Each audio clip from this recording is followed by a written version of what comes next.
Lauki geofējas sistēmā jums tiks ielādēti ar nosaukumiem, bloka numuriem, kultūru un platību.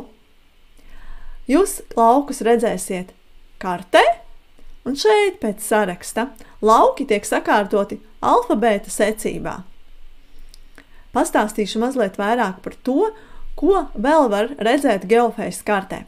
Kartes labajā apakšējā stūrī ir pieejama informācija par to, kādas kultūras jūs audzējat šajā sezonā, cik lielā platībā un cik tas ir procentuāli no saimniecības.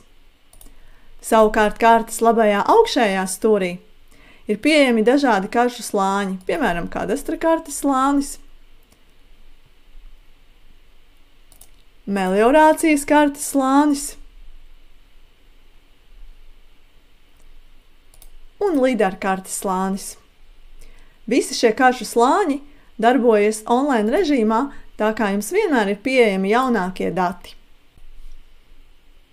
Vēl kartes labajā augšējā stūrītī ir lineāls, ar to jūs varat izmērīt dažādus attālumus pēc nepieciešamības, ceļus, grāvjus, lauka malas.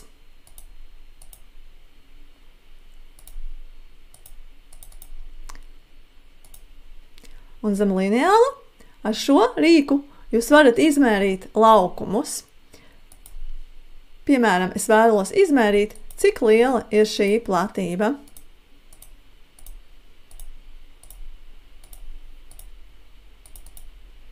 Un iegūst informāciju, ka šeit ir 12,09 hektāri.